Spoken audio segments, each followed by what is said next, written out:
ሁሉም ሰው ለብሶ ይሄዳል እንጂ እንደ ጋራ የተሸከማቸው ብዙ ችግሮች አሉት። በቃ ላይፍ እንደዚህ ሆኗል። ብቻ አልሐምዱሊላህ ይገፋል። አልሐምዱሊላህ ማለት ነው። ወላሂ እንዴ ይሄ ልጅ ምን ሆኖ ነው እንዲህ ራሱ ነው የጣለው? ይሄ ልጅ ምን ሆኖ ነው እንዲህ ራሱ ነው የጣለው? ባለ ሰባኑ ጾምኛ በዛ ላይ ሐሜት እንደውም ማዛናል ሲስሚት ወደ መስጊድ ተነሱ ይሻላል። አው ምን ያደርግልናል ነው ሐሜት ስለሰው ምናወራ። ታሪኩ የዛሬ 4 ዓመት ነው የሚጀምረው። የኔ የምላችሁ ሰዎች ካጠገቤ አልነበሩም። እናት አባቴም በልጅነቴ ነው ያወጣቸው እና ያለኝ አማራጭ ብቸኛ መሆን ነበር።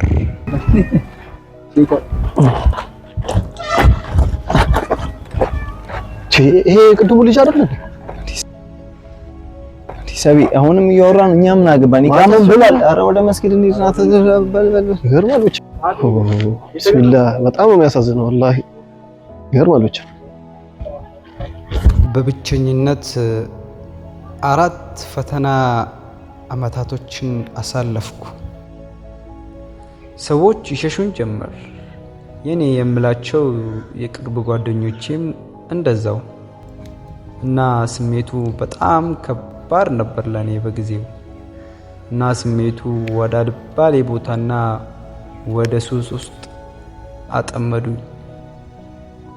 እንግዲህ አላህ ሰላታችንና ዱዓችንን ይቀበለን። አሚን አሚን። ወላሂ አዎ እንግዲህ የቀደሙ ልጅ ግን ወላሂ ቀርቦ የሚያናገረው ሰው ነው እንጂ አጣው ወደ አላህ የመመለስ እንትን ይታይበታል። አዎ ምናልባት ሊሆን ይችላል ሰቢ። ግን ደግሞ አሁን እኛ ስለሱ ማውራት ምንም የለምን ስራ አለብን። አዎ ቻው፣ ለማንኛውም እንገናኛለን። አላህ እሱን ይምረው። አሚን።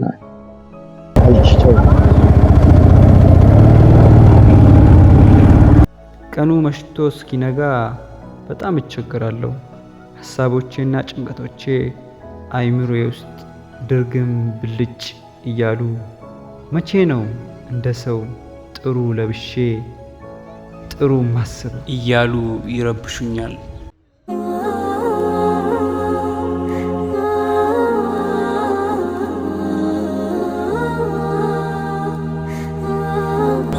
የቀደሙ ልጅማ ማናገር አለብኝ። እንዲሁማ ዝም አልለው አናግረዋለሁ።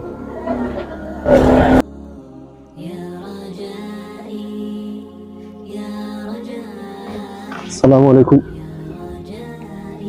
ብራዘር ለኔ ሰላም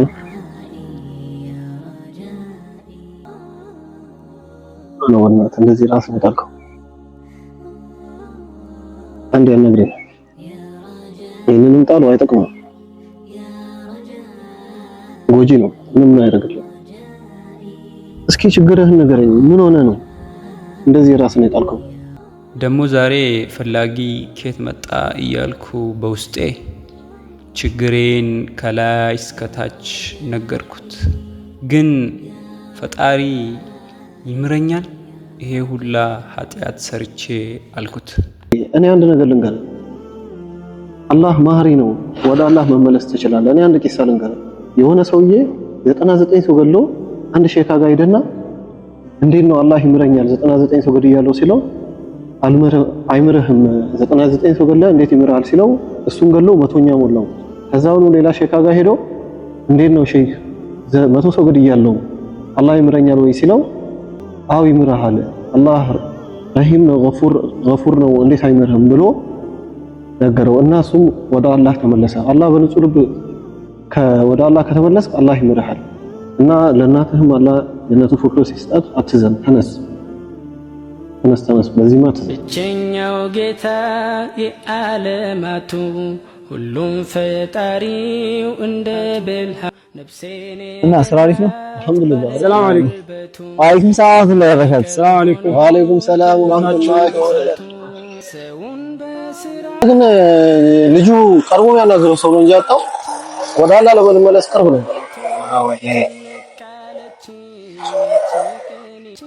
ለካ በእርግጥም ከጨለማ በኋላ ብርሃን አለ። ሱብሃንአላህ። ጭንቃለችኝ ያቺ ቀኒቱ ጭንቃለችኝ ያቺ ቀኒ